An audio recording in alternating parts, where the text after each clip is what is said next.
கருத்து கணிப்புகள்லயே விஜய்க்கு மக்களிடத்தில் ஆதரவு அதிகமாக இருக்கிறது.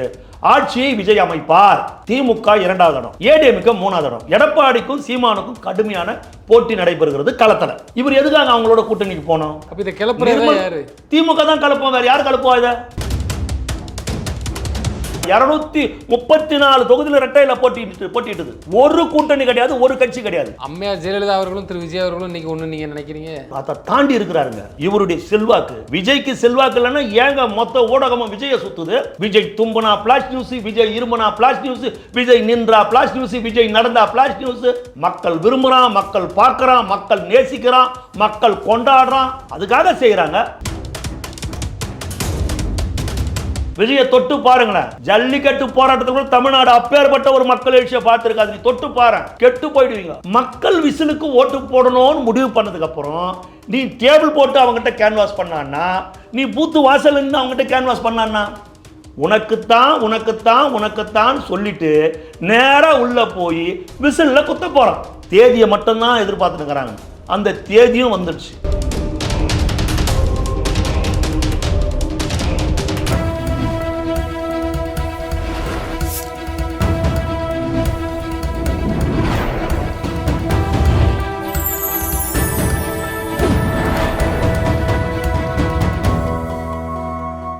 சேனல் 5 தமிழ் நேயர்களுக்கு வணக்கம். இன்றைய நேர்காணலில் நம்மோடு பேச இருப்பது அரசியல் விமர்சகர் ஓட்டேரி ஜெயக்குமார் அவர்கள். சார் வணக்கம். சார் வணக்கம். சார், தாவேகா என்டிஏ கூட்டணியில் பாஜக தீவிர பேச்சுவார்த்தை நடத்துவதாக ஒரு தகவல் தற்போது வரை பரவிட்டு இருக்கு. இது 2 நாளாக பரவிட்டு இருக்கு. இப்போ திரு விஜய் அவர்கள் என்டிஏவோட கூட்டணியில் சேரணுமா, இல்லை சேர்ந்தா அவருக்கு நல்லதா, இல்லை சேராமல் தனிச்சே இருக்கு நல்லதா? இதை எப்படி பார்க்குறீங்க? தேர்தல் வேற ரொம்ப கிட்ட நெருங்கிட்டு டேட் அறிவிச்சிட்டாங்க. பரவுதுன்றது உண்மைதான். ஏன்னா நான் போராட்டத்துலலாம் இதை என்கிட்ட கேட்குறாங்க. ஆனால் அதிகாரப்பூர்வமாக எந்த செய்தியும் வரல. கொரோனாவை விட வேகமாக பரவுது இந்த செய்தின்றது உண்மைதான். ஆனால் என்னை பொறுத்தவரையில் நிச்சயமாக விஜய் ஒரு நாளும் இந்த கூட்டணிக்கு செல்ல மாட்டார் என்று நான் உறுதியாக நம்புகிறேன். ஏன்னா டே 1லேருந்து அவர் பிஜேபி எனது கொள்கை எதிரின்னு சொல்லின்னு வர்றார். திமுகவை அரசியல் எதிரின்னு சொல்கிறாரு. அரசியல் எதிரியை கூட நம்ம விட்டுடலாம். கொள்கை எதிரி, என் கொள்கைக்கு எதிரானவன். பெரியாரின் கொள்கை என் கொள்கை. பெரியாரை கொள்கை தலைவராக நான் ஏற்றிருக்கிறேன். சரிங்களா? என் கொள்கைக்கு எதிரானவன். அப்போ கொள்கை எதிரின்றார். தாமரை மலர் மேல தண்ணியே ஒட்டாது, தமிழ்நாட்டு மக்கள் எப்படி ஒட்டுவாங்கன்னு கேட்டார். விஜய் கேட்டார். இன்னைக்கு பாஜகவோட நிலைமை அப்படிதான் இருக்கு, நீங்க பாக்குறீங்களா? சார், விஜய் கேட்டு ஒரு 4-5 மாசம் தான் ஆகுது இதெல்லாம் கேட்டு. சரிங்களா? சொன்னார். ஆக நிச்சயமா ஒரு என்டிஏ கூட்டணிக்கு போக மாட்டார். ஏன்னா அவரை முதலமைச்சர் வேட்பாளரா, இவரை முதலமைச்சர் வேட்பாளராக ஏற்றுக்கொள்பவர்களோடு தான் கூட்டணி. சரியா? இப்போ எடப்பாடி பழனிசாமி முதலமைச்சராக்கிறதுக்காக இவர் கட்சி ஆரம்பித்தார். அதுக்காகவா இத்தனை லட்சம் பேரை கூட்டி இவ்வளவு பிரளயம், தமிழ்நாடு திரும்பி பார்க்குறவங்களுக்கு இவ்வளவு பிரளயம் நடந்தது? அந்த கட்சி தொண்டன் தெருவாய் இறங்கி வேலை பார்த்தான். விசிலு ஊதி அமக்கலம் பண்ணான்.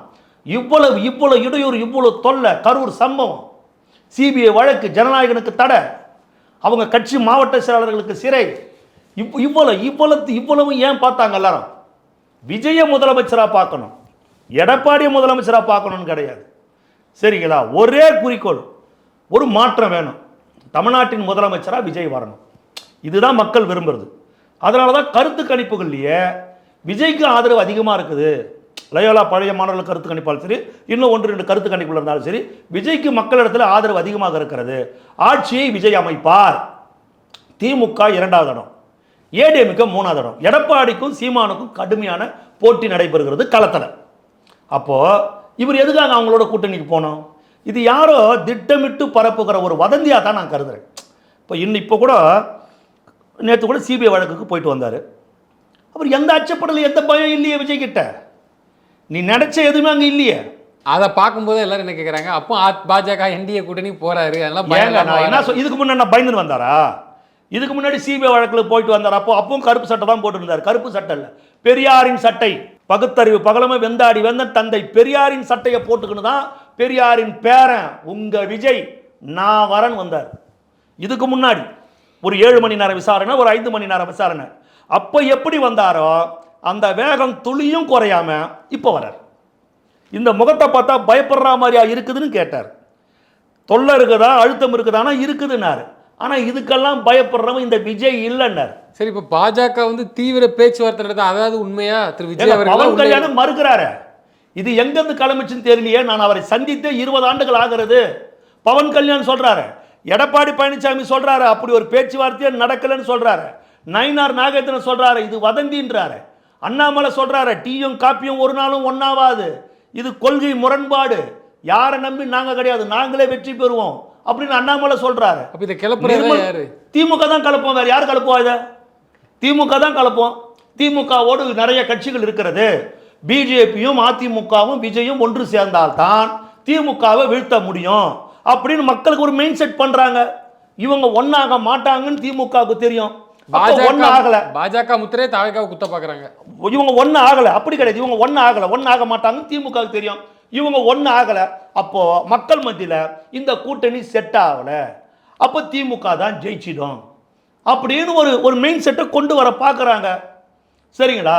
இதெல்லாம் இங்கே இவர்கிட்ட முடியாதுங்க. இவங்க இதுக்கு முன்னே கேட்டாங்க பாரு, ஏன் பிஜேபி எதிர்க்கல, ஏன் பிஜேபி பேசலை, ஏன் பிஜேபி எதிர்க்கல. ஏண்டா எத்தனை முறைடா உங்களுக்கு சொல்கிறது? பிஜேபிக்கும் விஜய்க்கும் என்னடா பிரச்சனை? பிஜேபி தமிழ்நாட்டில் அறிமுகப்படுத்தியது ஜெயலலிதா அம்மையார். பிஜேபியோடு 99லேருந்து 2004 வரையில் கூட்டணி வைத்திருந்தது கருணாநிதி. பிஜேபி ஆதரித்த அந்த கூட்டணியிலே சட்டமன்ற வேட்பாளராக வெற்றி பெற்றது, உறுப்பினராக வெற்றி பெற்றது திருமாவளவன். பிஜேபி ஆதரித்து மகாராஷ்டிரில் பிரச்சாரம் செய்தது சீமான். ஆனா தாவேக்கா அந்த கூட்டணியில், வாஜ்பாய் கூட்டணியில் அந்த இவர் வைகோ இருக்கிறாரு. தாவேக்கா கட்சியில் இருக்கக்கூடிய நாஞ்சில் சம்பத் சொல்லியிருக்கிறாரு, நேற்று பேட்டி கொடுத்திருந்தாரு. அவர் என்ன சொல்லியிருக்கிறாருன்னா, தொண்டர்கள் வந்து விரும்பல, ஆனா நிர்வாகிகள் விரும்புறாங்க என்டிஏ கூட்டணியில் சேரணும்னு சொல்லிட்டு. அது அவரை தான் கேட்கணும், நாஞ்சில் சம்பத்தை தான் கேட்கணும், அவர் அந்த கட்சியுடைய அவரை தான் கேட்கணும். நம்ம வந்து அதுக்கெல்லாம் பதில் சொல்ல முடியாது. சரிங்களா? அது கரெக்ட். சொல்றாரா ஒரு கட்சியுடைய பொதுச் செயலாளர் சொல்றாரா பார்க்கணும். ஏன்னா அவர் வந்து மெயினா பொதுச் செயலாளர் தான் சொல்றாரு விஜய். பொதுச் செயலாளர் பேசுறாரா அது செய்தி. சரிங்களா? மற்றதுக்கெல்லாம் மீட்டிங்ல அவரும் இருந்திருக்கிறாரு. மாவட்ட செயலாளர் கூட்டத்தில், தமிழக வெற்றி கழகத்துடைய மாவட்ட செயலாளர் கூட்டத்தில் என்டிஏ கூட்டணியை பத்தி பேசவே இல்லை. அவங்க பேசுறது அதை பத்தியே கிடையாது. அங்க அவங்க கேட்ட கேள்வி, தேர்தலிலே பணியாற்றுங்கள், யாருக்கு வேணாலும் வாய்ப்பு கிடைக்கலாம், உங்களுக்கு கிடைக்கலாம், வேற யாருக்குனா கிடைக்கலாம், யாருக்கு சீட்டு கிடைச்சாலும் அந்த தொகுதியில் விஜய் போட்டியிடுவதாக தான் கருதணும், உங்களுக்குள்ள எந்த பிரச்சனையும் வரக்கூடாது, களப்பணியா ஆற்றுங்க. இது இந்த தகவலை தான் சொன்னாங்க. சரிங்களா? இந்த தகவல் தான். இதெல்லாம் வந்து சும்மா வாய் புளித்ததோ மாங்காய் புளித்ததோன்னு யாரோ கலைப்பு விடுற ஒரு வதந்தி தான், இது கிடையாது. இல்லை, வதந்தி தான். தேர்தல் காலத்தில் பல்வேறு சூழல் குறித்து பல்வேறு விஷயங்கள் பேசியிருக்கிறோம். கடைசி நேரத்தில் மாறிய ஆட்டங்கள்லாம் உண்டு. ஒருவேளை என்டிஏ கூட்டணி திரு விஜய் அவர்கள் போனால் அது நல்லதுன்னு நினைக்கிறீங்களா? இல்லை அவருக்கு போக மாட்டாருன்னு உறுதியாக நம்புவோமே. ஓகே, நம்ம அதுக்கு பேசிட்டு நம்ம விளக்கம் கொடுக்க தேவையில்ல. நம்ம அதுக்கு நடக்காத ஒண்ணுக்கு அத்தைக்கு மீசை முளைக்கட்டும், அப்புறம் சித்தப்பான்னு கூப்பிடுவோம். சரிங்களா? நடக்காத ஒண்ணு நடந்தால், இந்த கட்டடம் இடிந்து நம்ம தலைமையில விழுந்தா, சமுத்திரம் பொங்கி வந்தா, இதெல்லாம் எதுக்கு? சரிங்களா? அது நடக்கும்போது பார்த்து. இல்லை, தாவேக்காவுக்கு பாஜகவை தவிர்த்துட்டு என்டிஏவை தவிர்த்துட்டு வேற கட்சிகள் எதுவும் வர இருக்குது? ஏன்னா எல்லா கட்சிகளுக்கும் கட்சிகளே வேண்டாம் சார், கட்சிகளே வேண்டாம் சார். யாரு 234 தொகுதியில புரட்சி தலைவர் அம்மா தனியா நிக்கலையா? நின்று அந்த அம்மா ஆட்சி அமைக்கலையா? 234 தொகுதியில ரெட்டையில போட்டிட்டுது. ஒரு கூட்டணி கிடையாது, ஒரு கட்சி கிடையாது. அம்மையார் ஜெயலலிதா அவர்களும் திரு விஜய் அவர்களும் இன்னைக்கு ஒன்று நீங்க நினைக்கிறீங்க? ஏங்க அந்த ஆள் அதை தாண்டி இருக்கிறாருங்க. இவருடைய செல்வாக்கு அத்தனை அரசியல் கட்சியும் ஆடி போயிருக்கிறாங்க. விஜய்க்கு செல்வாக்கு இல்லைன்னா ஏங்க மொத்த ஊடகமும் விஜயை சுத்துது? விஜய் தும்புனா பிளாஷ் நியூஸ், விஜய் இருமுனா பிளாஷ் நியூஸ், விஜய் நின்றா பிளாஷ் நியூஸ், விஜய் நடந்தா பிளாஷ் நியூஸ். கதவு திறக்குது, கார் வருது, கார் திரும்புது, யாருக்கு போடுறாங்க?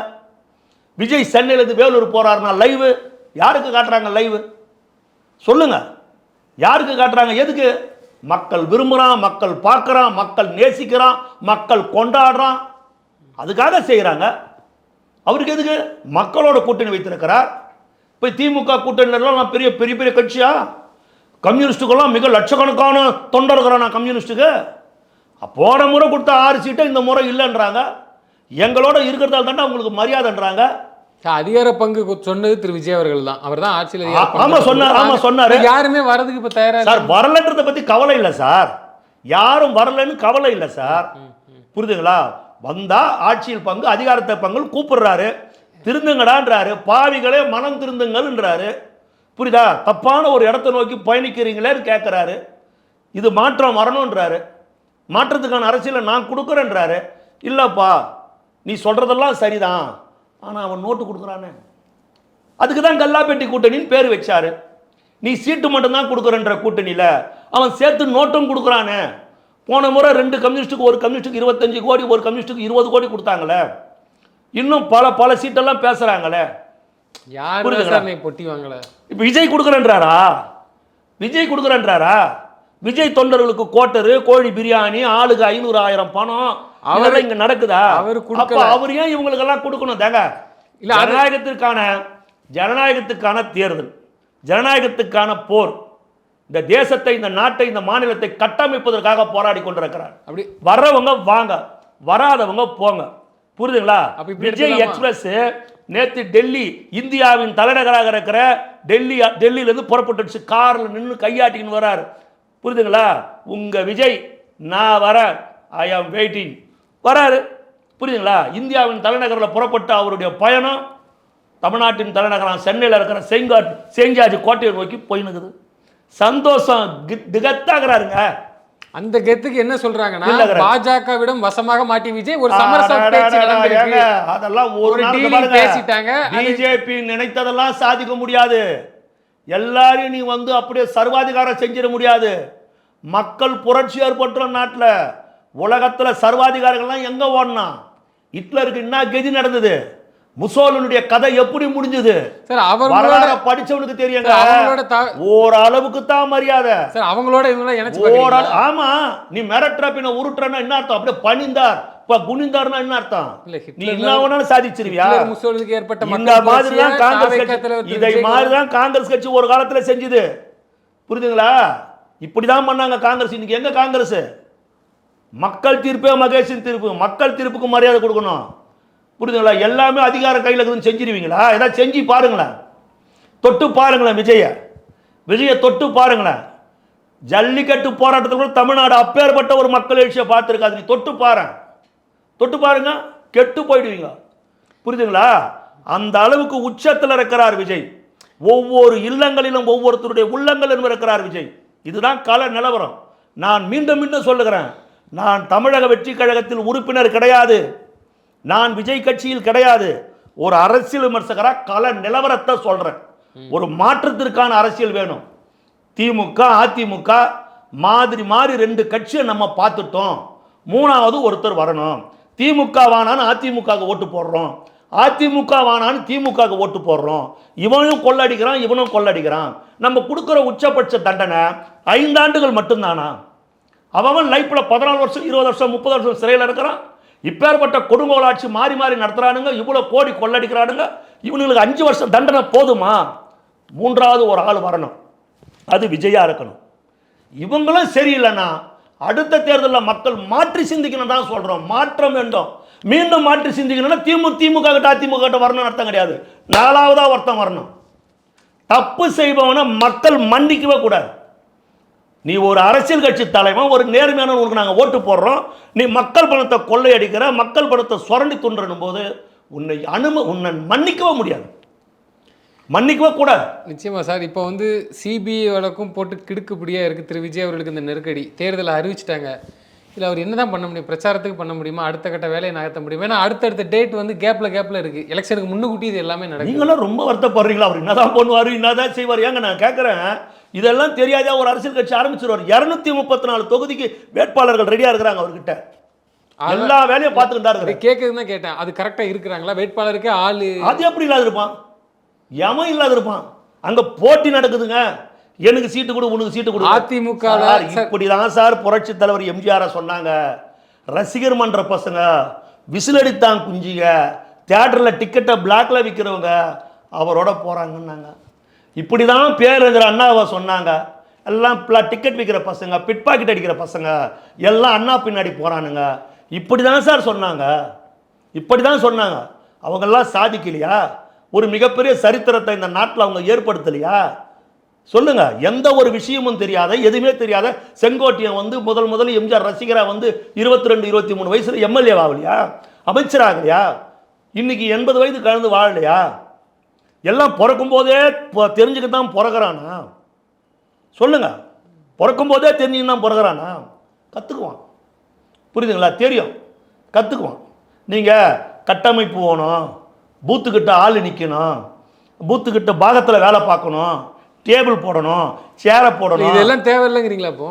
சார் நான் சொல்கிறத நல்லா கேட்டுங்க. இதெல்லாம் இவனுங்க பழக்கப்படுத்தி வச்சிருக்கிறது உண்மைதான். இது தேவையாக கூட அரசியலில் இருக்கலாம்.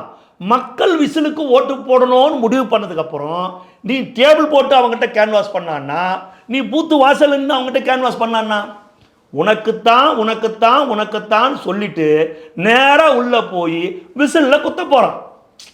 மக்கள் தன்னெழுச்சியாக புறப்படுறாங்க. இப்போ ஒவ்வொரு தெருவுலேருந்து வரான், விசிலுக்கு தான் போடணும்னு எல்லாம் முடிவு பண்ணுறான். அப்புறம் எதுக்கு இதெல்லாம்? அங்கே என்ன நடக்க போகுது?